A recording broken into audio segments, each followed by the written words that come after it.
ठीक आहे. मग आता काय होणार आहे तुमच्याकडे त्यावेळेस एवढे जे काही नंबर ऑफ अल्गोरिदम होते हे सगळे अल्गोरिदम कोणावर अप्लाय होत होते? रेडी क्यू वर अप्लाय होत होते. आता नेक्स्ट कन्सेप्ट आहे आपल्याकडे मल्टी लेवल क्यू शेड्युलिंग. म्हणजे काय? एकाच क्यू मध्ये मल्टिपल लेवल्स असतील तुमच्याकडे. आधी कसं होत होतं, आलेल्या प्रोसेस नॉर्मली अटॅच होत होत्या क्यू मध्ये, बरोबर आहे. आता फक्त यांनी काय केलंय, नावावरनं लक्षात ठेवायचं. आता काय केलंय, multi level means multiple levels are present in your queue.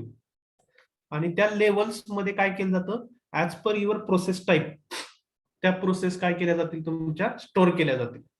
आणि त्यानुसार त्या प्रोसेसला एक्झिक्युशनला काय केलं जाईल, सेंड केलं जाईल. ह्याला काय म्हणणार आहे तुम्ही? It is called as multi level queue scheduling. Okay, basic concept लक्षात आली. याच्यात काय करायचं आहे आपल्याला, तुमचा जो सिंगल क्यू होता, रेडी क्यू, आपल्याकडे सिंगल क्यू अवेलेबल होता, त्याच्यामध्ये मल्टिपल लेवल्स नव्हत्या. आता तुम्ही काय करताय, मल्टिपल लेवल्स ऍड करताय. मल्टिपल लेवल्स म्हणजे काय करताय, तुमच्या त्या रेडी क्यूचं जो काय तुमच्या रेडी स्टेटमध्ये रेडी क्यू प्रेझेंट आहे, तो या रेडी क्यू मध्ये काय करताय, तुम्ही मल्टिपल लेवल्स ऍड करताय. म्हणजे त्याचं पार्टिशन करताय प्रत्येक ह्याच्यानुसार. आणि त्या आलेल्या प्रोसेसच्या टाईपनुसार त्या त्या लेवलमध्ये ती प्रोसेस काय करताय, स्टोअर करणं. ओके. आता बघा ह्यांनी काय सांगितले, multi level queue scheduling. Multi level queue scheduling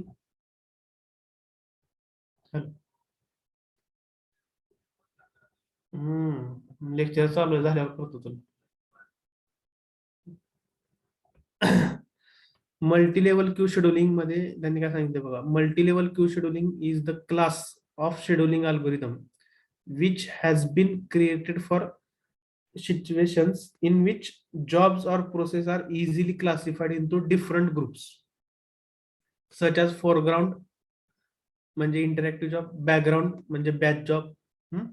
म्हणजे काय होणार आहे, मल्टी लेवल क्यू शेड्युलिंग तुम्ही कुठे यूज करणार आहे, अशा ठिकाणी की जिथं तुम्ही तुमचे जे काही जॉब्स आहेत, ज्या काही प्रोसेस आहेत, ज्या सिस्टीम मध्ये तुमच्याकडे ज्या multiple processes created in your system, त्या तुम्ही इझिली पार्टिशनिंग करू शकता. त्याचं इझिली तुम्ही त्याला काय करू शकता, क्लासिफाय करू शकता. वेगवेगळ्या ह्याच्यामध्ये त्याचं क्लासिफाय म्हणजे वेगवेगळ्या लेवल्समध्ये त्यांना तुम्ही क्लासिफाय करू शकणार आहेत. अशा ठिकाणी तुम्ही काय वापरणार, मल्टी लेवल क्यू शेड्युलिंग. मग कुठल्या ह्याच्यामध्ये सॉरी कशामध्ये होणार आहे, तर फोरग्राऊंड म्हणजे इंटरॅक्टिव्ह प्रोसेसेस ज्या समोर असतात. आपल्याकडे फोरग्राऊंड प्रोसेस आणि बॅकग्राऊंड प्रोसेस असतात, बरोबर आहे. आता मी तुम्हाला सांगितलं त्या दिवशी की मल्टीटास्क सिस्टीम असेल किंवा मल्टी थ्रेडिंग असेल, त्यामध्ये तुम्ही काय करता, सॉरी, मल्टी लेवल सिस्टीम असेल तर काय करणार आहेत, तुमच्याकडचे जे काही मल्टिपल प्रोसेस आहेत, तुम्ही आता टायपिंग करताय, तर टायपिंग करत असताना टाईप करताय आणि ते स्क्रीनवर दिसतं, ही तुमची काय झाली, फोरग्राऊंड प्रोसेस झाली. पण बॅकग्राऊंडला काय होत होतं, स्पेलिंग चेक होत होतं, बरोबर आहे. अशा तुमच्या मल्टिपल प्रोसेस आहेत, मल्टिपल ऍक्टिव्हिटी होत्या, आणि त्या तुम्ही काय करता, आता डिवाइड करणार. Multi level queue scheduling makes partition in the ready queue to make separate the queue. म्हणजे मल्टी लेवल क्यू शेड्युलिंग काय करते, तुमचा जो सिंगल रेडी क्यू होता, त्या सिंगल रेडी क्यूला काय करणार आहे, तो पार्टिशनिंग करणार आहे. Okay. Each queue has its own scheduling algorithm. प्रत्येक क्यूचा त्याचा ओन शेड्युलिंग अल्गोरिदम असणार आहे. In multi level queue scheduling, jobs are permanently assigned to the one queue based upon the some properties of that job such as memory size, job type. Okay. म्हणजे मग ह्याच्यामध्ये काय होणार आहे, तुम्ही ready queue तुमचा मल्टिपल लेवल्स मध्ये divide करणार आहे. प्रत्येक क्यूला त्याचा ओन शेड्युलिंग अल्गोरिदम असणार आहे. आणि त्याच्यामध्ये तुम्ही जे काय मल्टी लेवल क्यू शेड्युलिंग आहे, तर jobs are permanently assigned to the one queue. म्हणजे असं होणार नाही, एक C1 आता P1 नावाची प्रोसेस आहे. P1 प्रोसेस तुम्ही पहिल्या आधी फर्स्ट लेवलला अप्लाय करताय, मग थोड्या वेळाने परत ती सेकंड लेवलला अप्लाय करताय, असं होणार नाही. परमनंटली ती कुठल्या तरी एकाच लेवलला अप्लाय केली जाईल based upon that some properties of that file. म्हणजे त्या फाईलच्या काहीतरी प्रॉपर्टीज वरनं तुम्ही त्याचं क्लासिफिकेशन करणार आहे, कुठल्या तरी एका लेवलला ती प्रोसेस असाइन करणार आहे. पण ज्या लेवलला ती तुम्ही प्रोसेस असाइन करणार, ती लेवल काय झाली, तुमची परमनंट लेवल झाली, म्हणजे परमनंट असाइनमेंट झाली. म्हणजे ती परत प्रोसेस दुसऱ्या कुठल्या लेवलला असाइन करू शकणार नाही तुम्ही. ओके, येतंय लक्षामध्ये काय सांगतोय मी ते? हॅलो. आता इथे बघा, the foreground jobs might be scheduled by the round robin algorithm while the background jobs are scheduled by the FCFS algorithm. आता यांनी इथं डायग्राम दिलेली आहे. म्हणजे काय केलंय इथं, हे तुमचं क्यू आहे सिंगल रेडी क्यू, आणि रेडी क्यूला त्यांनी काय केलंय 5 लेवल मध्ये डिवाइड केलेले. 5 लेवल कोणते आहेत? System process, interactive process, interactive editing process, batch process आणि student and application process. Okay, म्हणजे तुमच्या प्रोसेसचं डिवायडेशन कुठल्या बेसिसवर होणार आहे? ती प्रोसेस सिस्टीम प्रोसेस आहे का? सिस्टीमने जनरेट केलेली प्रोसेस असेल तर ती सगळ्यात हायएस्ट प्रायोरिटीने सॉल्व्ह करण्यात येणार, बरोबर आहे. जर इंटरॅक्टिव्ह प्रोसेस असेल, तिला काहीतरी इनपुट रिक्वायर्ड आहे, त्यानंतर ती प्रोसेस असेल तर ती सेकंड लेवलला जाणार आहे, म्हणजे सिस्टीम प्रोसेस पेक्षा कमी लेवलला.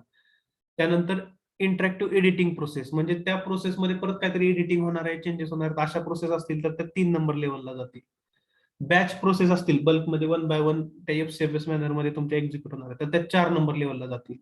आणि स्टुडंट अँड ऍप्लिकेशन प्रोसेस, म्हणजे जे काय आपण युजरने जनरेट केलेल्या प्रोसेस असतात त्या सगळ्यात शेवटी तुमच्या एक्झिक्यूट केले जातील. ओके, ही लेवल्स अशाच राहतील. आणि याच्यामध्ये लोएस्ट प्रायोरिटी म्हणजे सगळ्यात शेवटी कुठले एक्झिक्यूट होतील? Student and application. Highest priority कशाला आहे? सिस्टीम अँड प्रोसेस, म्हणजे सगळ्यात हायएस्ट प्रायोरिटी असणार आहे तुमची सिस्टीम प्रोसेसला. त्याच्यानंतर interactive process, interactive editing process, batch process, आणि त्या ऍट द लास्ट तुमची प्रायोरिटी कशाला असणार आहे?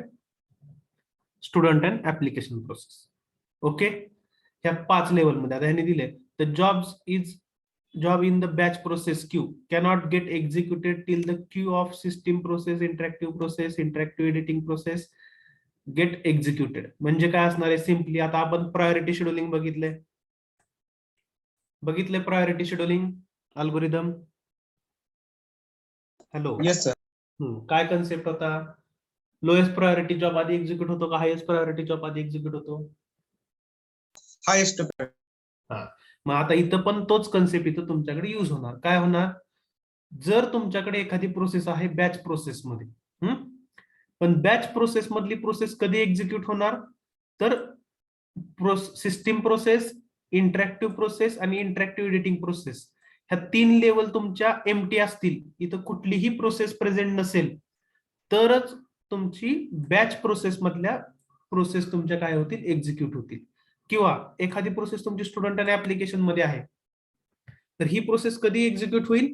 जर हे वरच्या 4ही लेवल रिकाम्या असतील, म्हणजे इथं कुठलीही प्रोसेस नाहीये अवेलेबल एक्झिक्युशनसाठी, त्यावेळेसच तुमचे student and application process execute होतील.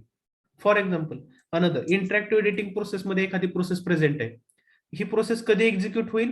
ज्यावेळेस सिस्टीम प्रोसेस तुमचा एम्प्टी असेल, ह्या क्यू मध्ये इथं कुठलीही प्रोसेस तुमच्याकडे प्रेझेंट नाहीये, मगच तुमचं सीपीयू कोणाला अलोकेट होईल? इथल्या प्रोसेसला अलोकेट होईल.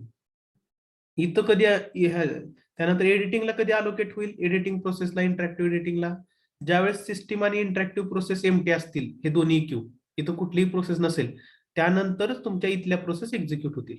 ओके, आलं लक्षामध्ये? म्हणजेच काय, सिम्पली जर सिस्टीम मध्ये एखादी हाय प्रायोरिटी प्रोसेस प्रेझेंट असेल तर लोअर प्रायोरिटीवाल्या कुठल्याही प्रोसेस एक्झिक्यूट होणार नाहीत जोपर्यंत ती हाय प्रायोरिटी प्रोसेस एक्झिक्यूट होऊन बाहेर पडणार नाही तोपर्यंत. ओके, जर एखादी बॅच प्रोसेस मधली प्रोसेस एक्झिक्युशनचं काम चालू आहे, वर्किंग चालू आहे, आणि त्या टाइमला जर सिस्टीम प्रोसेस मध्ये एखादी प्रोसेस आली तर बॅच प्रोसेसचं एक्झिक्युशन स्टॉप केलं जाईल आणि सिस्टीम प्रोसेसचं एक्झिक्युशन कम्प्लीट केलं जाईल. कळालं? इथं दिलंय बघा. If all the queues are empty, then batch process start executing. If the process arrives in the editing process queue, then the batch process will be preempted. म्हणजे काय? बॅच प्रोसेस जर all empty वरची all Q empty असतील, system process, interactive editing process empty असतील, तर batch प्रोसेसचं execution चालू होईल. ह्याचं एक्झिक्युशन चालू असताना त्यांनी काय सांगितलंय? If process arrive in editing process, म्हणजे इंटरॅक्टिव्ह एडिटिंग मध्ये एखादी प्रोसेस आली तर काय होईल? बॅच प्रोसेसचं एक्झिक्युशन प्रिएम्प्ट केलं जाईल. प्रिएम्प्ट म्हणजे काय केलं जाणार आहे? स्टॉप केलं जाणार आहे. आणि एक्झिक्युशन कोणाचं केलं जाईल? इंटरॅक्टिव्ह एडिटिंगचं केलं जाईल. ओके, कळतंय का? सिंपल कन्सेप्ट आहे. हायेस्ट टू लोएस्ट प्रायोरिटी म्हणजे काय करायचं? वरती कोणाच्या ह्याच्यात जर प्रोसेस असेल तर खालच्या कोणाचंही काम केलं जाणार नाही. जर वरचे सगळे रिकामे असतील तर खालची प्रोसेस एक्झिक्युशनला घेतली जाईल. कळालं? कळालं का राजांनो? Yes sir. सर रिपीट करा. सिंपल आहे. Highest priority to lowest priority यांनी काय केलेलं आहे, तुमचा रेडी क्यू डिवाइड केलेला आहे मल्टिपल लेवल्स मध्ये. Ready queue is divided into 5 levels. Which are the 5 levels? First level is system processes, म्हणजे ज्या सिस्टीम जनरेटेड प्रोसेस असतात त्या प्रोसेस तुमच्या कुठे प्रेझेंट असतील? सिस्टीम प्रोसेसमध्ये. ज्या इंटरॅक्टिव्ह प्रोसेस आहेत, ज्या युजर सोबत इंटरॅक्शन होणार आहे ज्याच्यामध्ये, म्हणजे युजर कडनं काहीतरी इनपुट घेणार आहेत मग त्या एक्झिक्यूट होणार आहेत, अशा प्रोसेस तुमच्या इंटरॅक्टिव्ह प्रोसेस असतील. किंवा युजर म्हणजे युजरच असं नाही, किंवा अनदर प्रोसेस कडनं काहीतरी इनपुट लागणार असेल, अशा प्रोसेस तुमच्या इंटरॅक्टिव्ह प्रोसेस असतील. इंटरॅक्टिव्ह एडिटिंग म्हणजे ज्यात दुसऱ्याकडनं इनपुट घेऊन परत एडिटिंग होणार आहे, त्याच्यामध्ये काहीतरी चेंजेस होणार आहेत, त्या झाल्या. त्यानंतर बॅच प्रोसेस झाल्या 4th लेवलला, आणि लास्टला आपले युजर ऍप्लिकेशन युजर प्रोसेस झाले. अशा 5 लेवल. ह्या 5 लेवलला यांनी काय केलेलं आहे, हायेस्ट प्रायोरिटी कोणाला प्रोव्हाइड केली आहे? सिस्टीम अँड प्रोसेसला. त्यानंतर 2 नंबरला इंटरॅक्टिव्ह, 3 नंबरला एडिटिंग, 4 नंबरला बॅच, आणि लास्ट 5 नंबरला लोएस्ट प्रायोरिटी कशाला असेल? स्टुडंट अँड ऍप्लिकेशनला. मग प्रायोरिटीज नुसार जर एक्झिक्यूट होणार असतील, हायेस्ट प्रायोरिटी कोणाला आहे? सिस्टीम प्रोसेसला. म्हणजे काय होईल, जर तुम्हाला एखादी बॅच प्रोसेस मधली प्रोसेस एक्झिक्यूट करायची आहे, तर बॅच प्रोसेस मधली प्रोसेस कधी एक्झिक्यूट होणार आहे? Only if the system process, interactive editing process, all these 3 levels are empty. Then and then only the process present in batch process is executed. If execution is continue of batch process and any one of the process come in one of the above 3 levels, for example, if the process come in interactive editing process or interactive process, then batch process level process execution is preempted. Okay, batch process level प्रोसेसचं तुमचं काय केलं जाईल? Execution प्रिएम्प्ट केलं जाईल, stop केलं जाईल. का? तर सिस्टीम मध्ये हायेस्ट प्रायोरिटी प्रोसेस आलेली आहे. बॅच प्रोसेस पेक्षा हायेस्ट प्रायोरिटी आहे ना इंटरॅक्टिव्हची, आहे का नाही? Yes sir. हा, बॅच प्रोसेस आणि इंटरॅक्टिव्ह प्रोसेस मध्ये हायेस्ट प्रायोरिटी कोणाला आहे? Interactive process. हा, मग म्हणून काय होईल त्यामध्ये? In that case batch process will be preempted and interactive editing process will start its execution. Okay, if its execution is going on and at that time a process present in system process, then interactive editing process is preempted and execution of system process gets started. Okay, म्हणजे इथलं batch प्रोसेसचं प्रिएम्प्ट झालं, batch प्रोसेसचं stop केलं आणि interactive एडिटिंगचं चालू आहे. पण interactive एडिटिंगचं कधी चालू असतं? जर सिस्टीम प्रोसेस एम्प्टी असेल तर.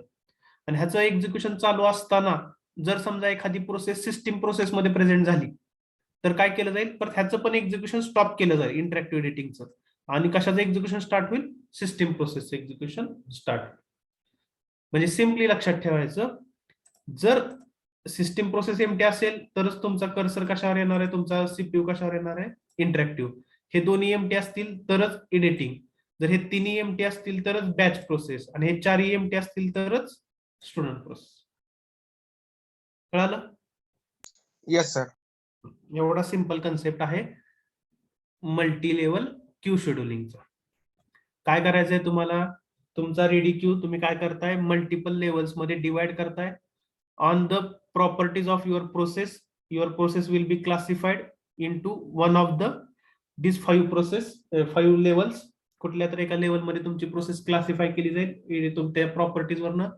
परमनंटली कुठल्या तरी एका लेवलला ती अलोकेट केली जाईल आणि त्यानंतर त्याच्या ओन शेड्युलिंग अल्गोरिदम नुसार ती एक्झिक्यूट केली जाईल. ओके, ठीक आहे. मग इथं दिलंय, there is one more possibility in this scheduling as the queues are separated by classifying them into the foreground and background process. Time could be sliced and can be assigned to the different queues.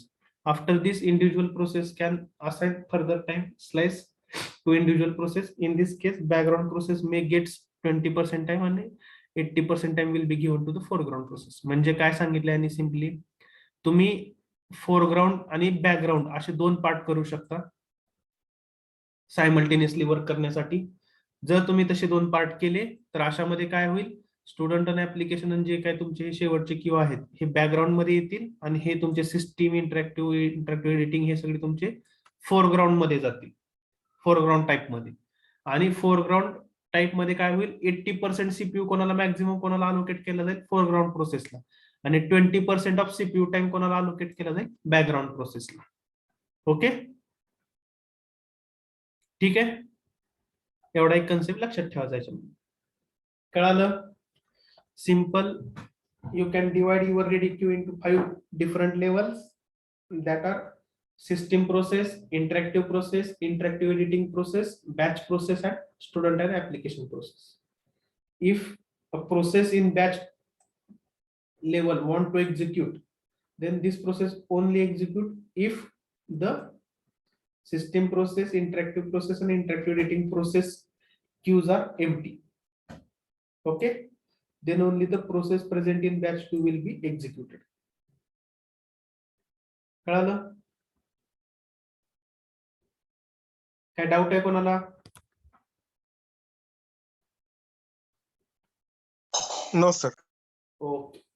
Then next, another concept is there, multi-level feedback queue scheduling.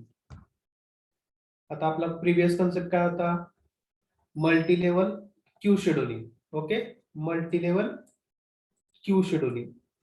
Here is the concept name is multi-level feedback queue scheduling. What is meant by multi-level feedback queue scheduling? So in multi-level feedback queue scheduling, the process are not permanently assigned to the a queue on entry to the system. म्हणजे काय? Previous याच्यामध्ये काय केलं आपण, process system मध्ये आली की त्याला तुम्ही काय करत होता, त्याच्या प्रॉपर्टीज वरून कुठल्या तरी एका लेवलला, म्हणजे ज्या काय मल्टिपल लेवल तुमच्याकडे प्रेझेंट आहेत त्यापैकी कोणत्या तरी एका लेवलला परमनंटली असाइन करत होता. म्हणजे काय, if you allocate your P1 process to system process level, then it is permanently assigned to the system level process. It cannot change its level to system process to interactive process or interactive to editing process. It cannot change its level. Okay, level assigned to that particular process is in permanent manner. हे कशात होतं? तुमच्या multi level Q scheduling मध्ये होतं.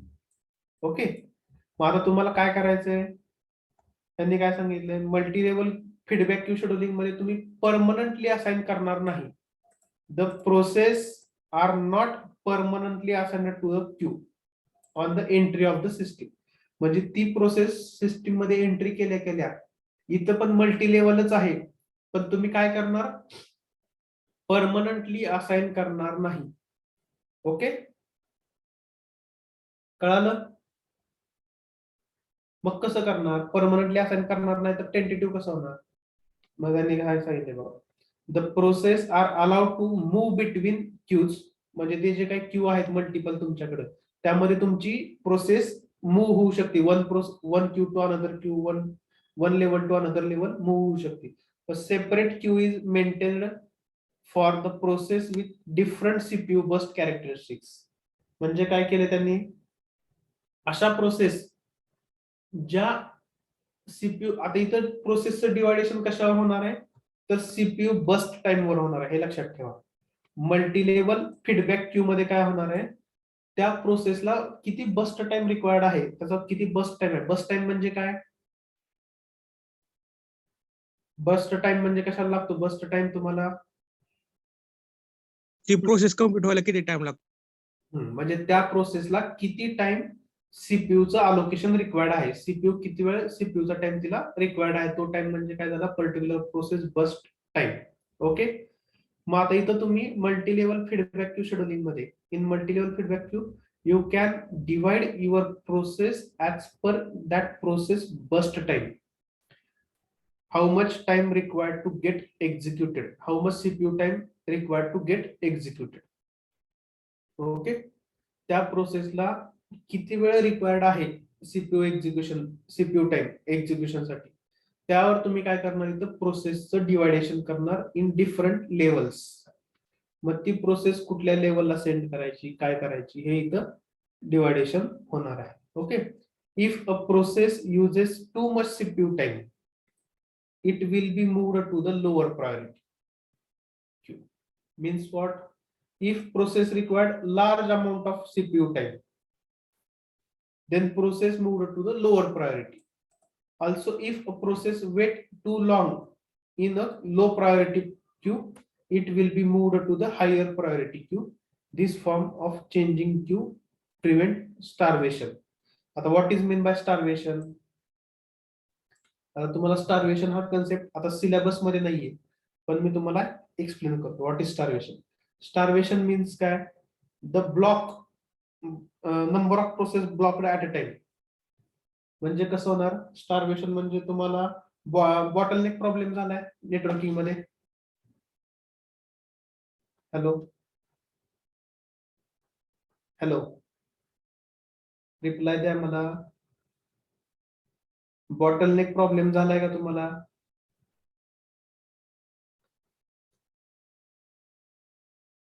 Starvation skip करू का मी?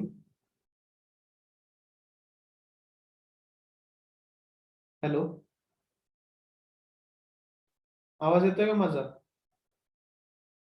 Yes sir. मग बोला की काय तर. येतोय सर. मग काय प्रॉब्लेम आहे तुम्हाला बोलायला?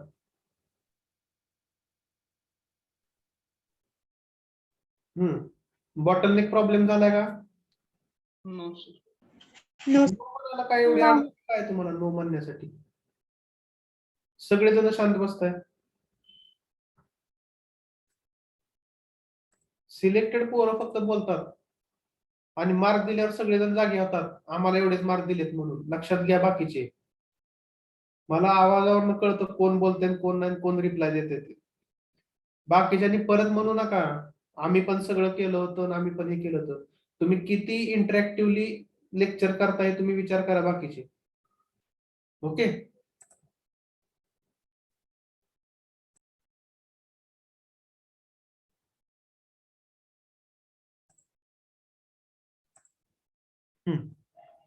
कुठं होतो आपण? स्टार्वेशन. स्टार्वेशन म्हणजे काय असणार आहे?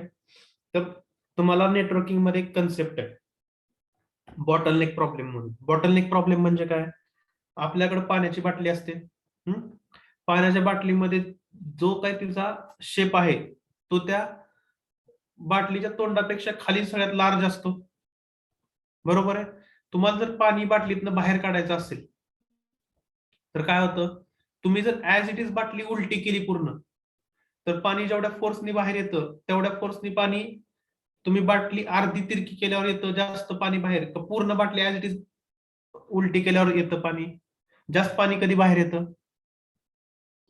पूर्ण उलटी केल्यावर. हा, फुल बॉटल सर उलट केल्यानंतर.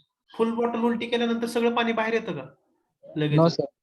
फुल तेवढा जेवढा काही त्याचा एरियाचा स्पेस आहे त्या तुमच्या त्या बॉटलचं जेवढं तोंड आहे तेवढ्या तोंडातून पूर्ण पाणी बाहेर येतं का अडकत अडकत येतं? हा, अडकत अडकत येतं ना, थांबत थांबत. कशासाठी? तर त्याच्यामध्ये आतमध्ये एअर जायला पाहिजे. म्हणजे तिथं काय होतं? सगळं पाणी ऍट अ टाइम त्या बॉटलच्या तोंडापाशी येतं. बरोबर आहे. पण सगळ्यांना बाहेर पडता येतं का तिथून? येत नाही. मग त्याच टाइमाला तुम्ही काय केलं? तुम्ही जर बॉटल अशी तिरकी केली, ओके, तुम्ही जर बॉटल तिरकी केली, इथं बाटली दिसते. तुम्ही जरी बॉटल तिरकी केली आणि ह्या समोरच्या तोंडामधून थोडासा स्पेस ठेवून पाणी तुम्ही खाली सोडण्याचा प्रयत्न केला, तर काय होणार आहे? वरच्या थोड्याशा भागातनं एअर बाहेर जाते आणि बाकीचं पाणी पटपट फास्ट ह्याच्यामध्ये बाहेर येतं. मग सेम आपल्या नेटवर्किंग मध्ये कन्सेप्ट आहे. जर ऍट अ टाइम सगळ्यांनी एकदम नेटवर्किंग मध्ये तुमचे सगळेच application at the same time जर सर्व्हरला हिट झाले तर तुमचा सर्व्हर काय होतो? हँग होतो पूर्ण. त्याऐवजी जर थोडे थोडे थोडे थोडे ऍप्लिकेशन आले तर सगळ्यांना रिस्पॉन्स प्रोव्हाइड केला जातो. ओके. मग तो सेम बॉटलनेक जो प्रॉब्लेम आहे तसा इथं स्टार्वेशन आहे आपल्या सिस्टीम मध्ये. म्हणजे काय? At a time multiple processes एकाच ठिकाणी येणं आणि एक्झिक्युशन साठी वेट करणं. ओके. प्रोसेस स्टार्वेशन हा जो कन्सेप्ट आहे म्हणजे काय? मल्टिपल प्रोसेस जनरेट होणं आणि वेटिंग फॉर सीपीयू अलोकेशन. ह्याच्यामध्ये काय होतं? तुमची मेमरी फुल होते आणि तुमची सिस्टीम रिस्पॉन्ड करणे बंद करते. म्हणजे काय होते? हँग होते system. Okay.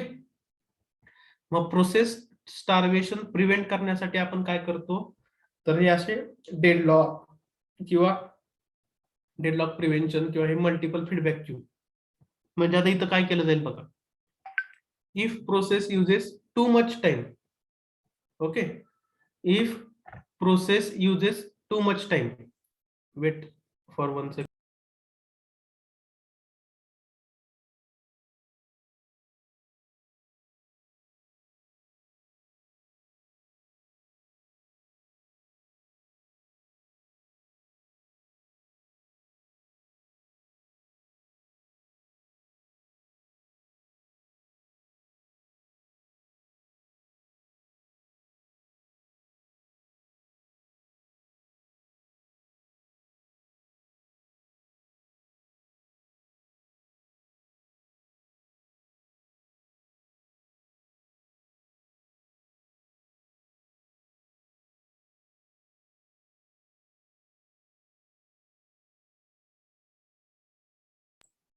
Okay, sorry.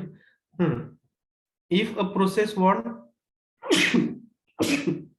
if a process uses too much CPU time, it will be moved to the lower priority. म्हणजे काय, इथे डायग्राम बघा.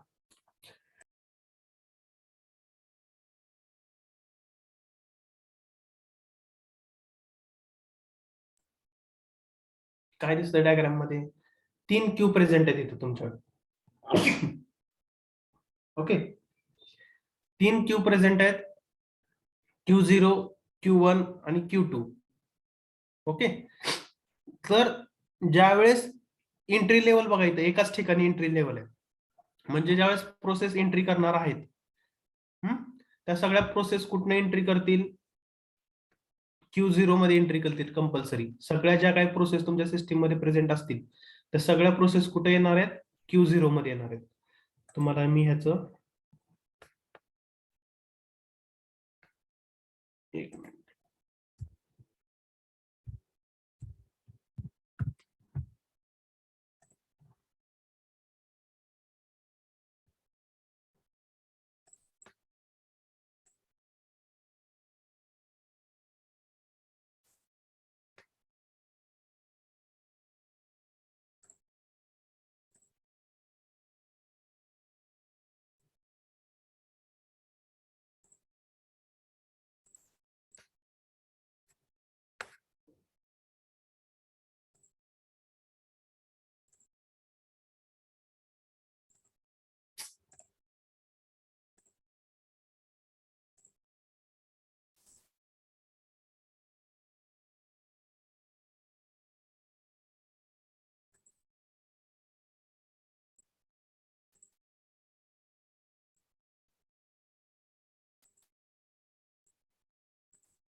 स्क्रीन दिसते सगळ्यांना? Yes sir. आता इथं बघा, ज्या काही प्रोसेस आपल्या सिस्टीम मध्ये येतील त्या प्रोसेस कुठे येणार आहेत, या पॉइंटला येणार आहेत, न्यूच्या. हा जो पॉइंट दिसतोय,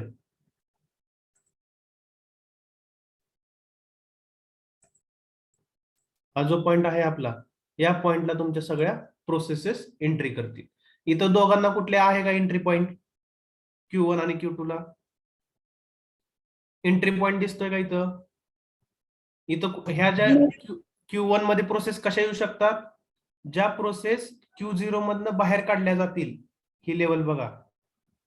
ज्या प्रोसेस Q0 मधनं बाहेर काढल्या जातील त्या प्रोसेस तुमच्या काय केल्या जात आहेत, तुमच्या इथून इकडं Q1 ला सेंड केल्या जात आहेत. ओके, म्हणजे Q1 मध्ये प्रोसेस कशी येणार आहे, Q0 मधूनच येणार आहे. आणि Q0 मधनं जी प्रोसेस Q1 ला येईल ती तिथून एक्झिक्यूट होऊन जर बाहेर पडली नाही, इथून जर तिचं एक्झिक्युशन कंप्लीट झालं तर ती प्रोसेस डायरेक्ट बाहेर पडेल, इथं Q2 मध्ये सेंड केली जाईल. ओके, दिसतंय? म्हणजे ज्यावेळेस Yes. तुमच्या सिस्टीम मध्ये नवीन प्रोसेस क्रिएट होईल न्यू स्टेट मधनं जी प्रोसेस तुमच्याकडे येईल ती प्रोसेस रेडी स्टेट मध्ये आल्यावर कुठल्या तुमच्या डायरेक्टली कुठं अलोकेट केली जाईल, Q0 ला अलोकेट केली जाईल. ओके, कुठलीही प्रोसेस तुमची डायरेक्टली Q1 किंवा Q2 ला अलोकेट केली जाणार नाही. ही फर्स्ट स्टेप असेल तुमची. ओके, मग ह्याच्यानंतर काय केलं जाईल, तर हायेस्ट प्रायोरिटी क्यू कुठला आहे, Q0 आहे. मीन्स व्हॉट, ज्या काही नंबर ऑफ प्रोसेस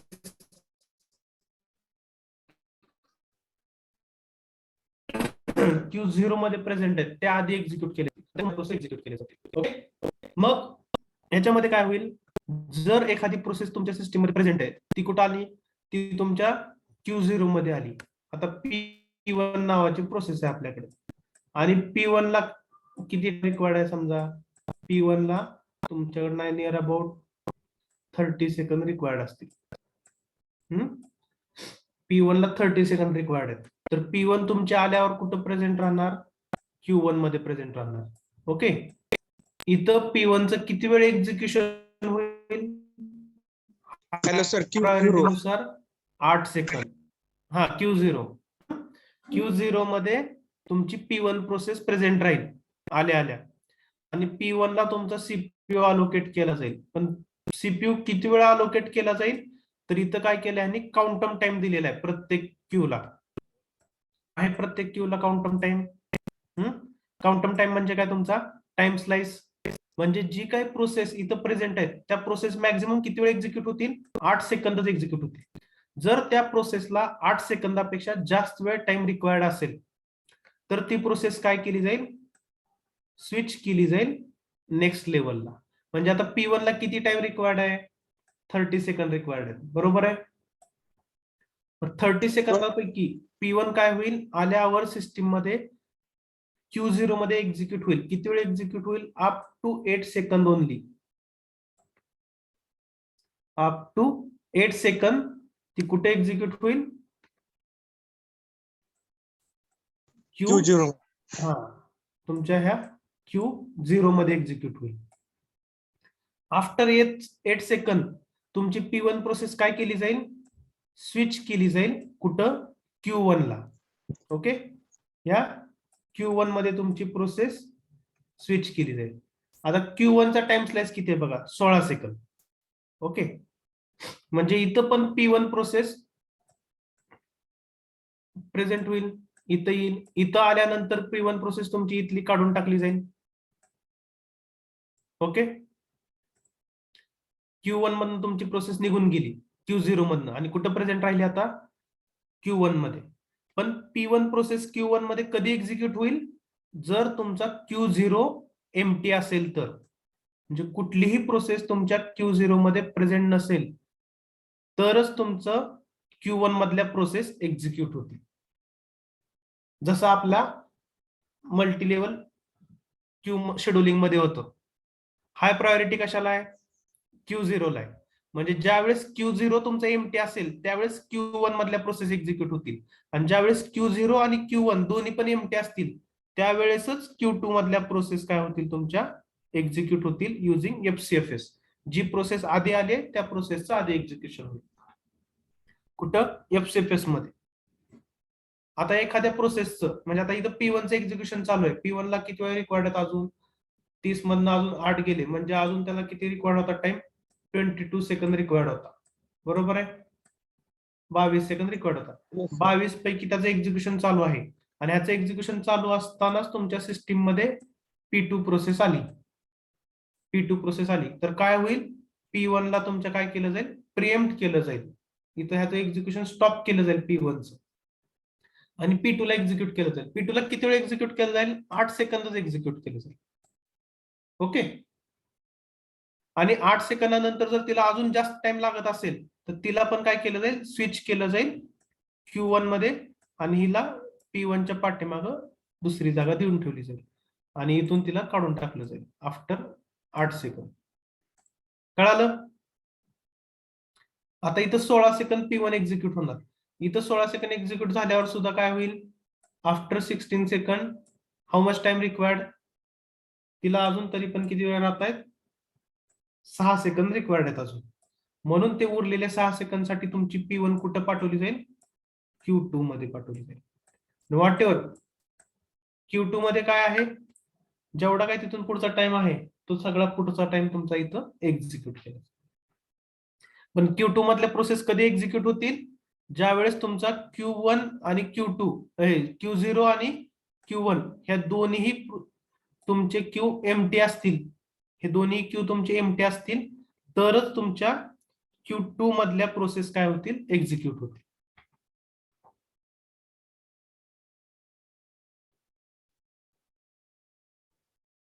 ओके, काय डाऊट आहे?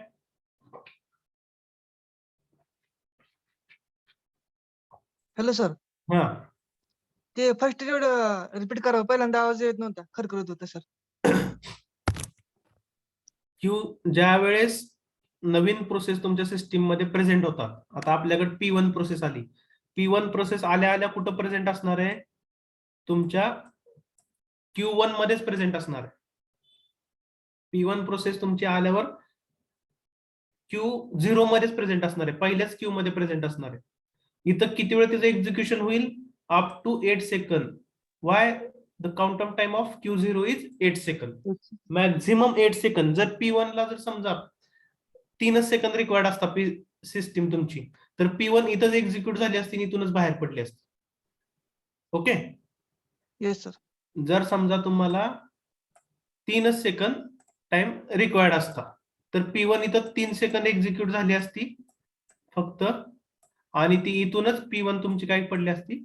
बाहेर पडली असती, ती इथं खाली गेलीच नसती पुढे. पण तसं होतंय का? नाही. का? तर आपल्या P1 कडे काय रिक्वायर्ड आहे? आपल्या P1 ला टाइम 30 सेकंद रिक्वायर्ड आहे. म्हणून P1 काय केली जाईल? Up to 8 second. Up to 8 second काय होईल? ती इथंच Q0 मध्ये एक्झिक्यूट होईल, अप टू 8 सेकंद. ओके, आणि आफ्टर 8 सेकंद तुमची Q1 काय होईल? हे P1 काय होईल? Q1 ला सेंड केली जाईल, आणि इथून Q0 मधनं ती काय केली जाईल? काढून टाकली जाईल. Okay, yes sir. असंच तुमच्या बाकीच्या प्रोसेस होईल. आणि फक्त P1 तुमची Q1 मध्ये कधी एक्झिक्यूट होईल? ज्या वेळेस Q0 एमटी असेल, त्यावेळेस ज्या काही प्रोसेस तुमच्या Q1 मध्ये प्रेझेंट आहेत त्या एक्झिक्यूट होतील. ज्या वेळेस Q0 आणि Q1 एमटी असतील, त्यावेळेसच Q2 मधल्या प्रोसेस तुमच्या एक्झिक्यूट होतील. असं कधीच होणार नाही एखादी प्रोसेस तुमची इथं प्रेझेंट आहे, म्हणजे तुमच्या सिस्टीम मध्ये आता P3 प्रोसेस आली आहे, P3 प्रोसेसला सीपीयू रिक्वायर्ड आहे, आणि तुमचं सिस्टीम काय करते? इथं Q1 मधली प्रोसेस एक्झिक्यूट करत बसले, आणि इथं नवीन आलेली प्रोसेस वेटिंग मध्ये आहे. असं होणार नाही. ओके, ज्या वेळेस न्यू प्रोसेस क्रिएट होतील त्यांनाच आधी एक्झिक्युशनला सेंड केलं जाईल. जर त्यांना जास्त टाइम रिक्वायर्ड असेल तर त्यांना स्विच केलं जाईल नेक्स्ट क्यूला. Okay, okay sir. कळालं सगळ्यांना बाकीच्यांना? Yes sir. Yes, sir. Yes, sir. Yes, sir. Yes, sir. इथं दिलंय बघा, consider the above multi level feedback queues with the 3 queues from 0 to 2. From these queues, process from Q0 will get executed first, then process from Q1 and Q2 executed. If process from Q0 arrives when Q1 is getting executed, म्हणजे काय? Q1 मधलं execution चालू आहे आणि Q0 मध्ये एखादी process present झाली, तर काय होईल? Then process from Q1 will get preempted. म्हणजे Q1 मधली प्रोसेस तुमची काय केली जाईल? प्रिएम्प्ट केली जाईल, स्टॉप केली जाईल, आणि process from Q0 will get executed. म्हणजे काय? इथलं एक्झिक्युशन चालू असताना, Q1 मधलं एक्झिक्युशन चालू असताना जर एखादी प्रोसेस तुमच्या Q0 मध्ये प्रेझेंट झाली, तर Q1 मधल्या प्रोसेसचं एक्झिक्युशन स्टॉप केलं जाईल, आणि एक्झिक्युशन कोणाचं चालू केलं जाईल? Q0. ओके, कळालं? इफ प्रोसेस ते झालं. Similarly, when Q2 process get executed and if a process in Q1 arrives, then Q2 process will be preempted and process from Q1 will be executed. Okay, a process which enter in the Q0 will be given 8 millisecond. If it does not finish within 8 millisecond, then it will be shifted to the end of the queue. If Q0 is empty, then process will be moved to the Q1. If and 16 millisecond will be assigned to it. If process does not finish, then it is preempted and shifted to the Q2. Okay. The process in Q2 will be run on FCFS basis. A process in Q2 will be run only when Q0 and Q1 are empty. म्हणजे काय, तुमची इथे एखादी process आली तर ह्याला प्रिएम्प्ट केलं जाईल आणि Q2 मध्ये ज्या काही Q2 मधल्या प्रोसेस आहेत त्या कधी एक्झिक्यूट होतील, ज्यावेळेस तुमच्याकडे Q0 आणि Q1 एम्प्टी असतील. आणि जर समजा Q2 मधली प्रोसेस एक्झिक्यूट होत असताना Q1 मध्ये एखादी प्रोसेस आली तर Q2 मधली प्रोसेस तुमची काय केली जाईल, प्रिएम्प्ट केली जाईल. ओके. आणि जेवढ्या काही नंबर ऑफ प्रोसेस तुमच्या Q2 मध्ये प्रेझेंट आहेत त्या प्रोसेस सगळ्या फर्स्ट कम फर्स्ट सर्व्ह बेसिसनी एक्झिक्यूट केल्या जातात. ओके. कळालं सगळ्यांना? हॅलो सर, हा. डायग्राम मध्ये क्वांटम टाइम दिलाय Q2 प्रोसेसला. मग जर ती प्रोसेस मोर क्वांटम म्हणजे टाइम रिक्वायर्ड असलं तर तिथंच परत एक्झिक्यूट होत राहणार, तिथून पुढे जाणार नाही कुठं बाहेर. जिथून काय म्हणजे तिथं काय होणार, ती प्रोसेस ऍट अ टाइम फक्त 16 सेकंद एक्झिक्यूट होणार. म्हणजे आता तुमची एखादी प्रोसेस आहे ती इथं प्रेझेंट आहे. ओके. Q2 मध्ये. आणि आता Q2 मध्ये तिला किती वेळ टाइम रिक्वायर्ड आहे, समजा P3 नावाची प्रोसेस आहे आणि ह्या P3 प्रोसेसला इथं अजून 35 सेकंद रिक्वायर्ड असतील, 35. ओके. तर इथं काउंटम टाइम किती आहे, 16 आहे. बरोबर आहे. 16 म्हणजे P3 काय होणार, ज्या वेळेस फर्स्ट कम फर्स्ट सर्व्ह नुसार P3 ला सीपीयू अलोकेट होणार त्यावेळेस ती फक्त 35 सेकंद एक्झिक्यूट होणार.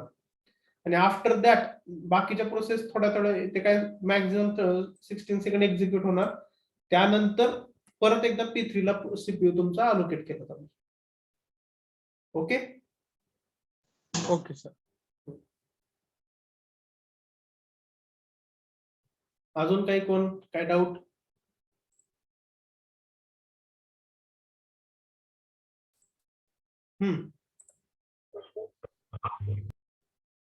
काय डाऊट आहे कोणाला? ठीक आहे. काय डाऊट नसेल आज इथं स्टॉप करू. नेक्स्ट डेडलॉक पॉइंट आहे ना आता. Yes sir. का अजून कुठले पॉइंट आहेत, एकदा सिलेबस बघा बरं का मध्ये. माझ्याकडे सध्या कॉपी नाहीये.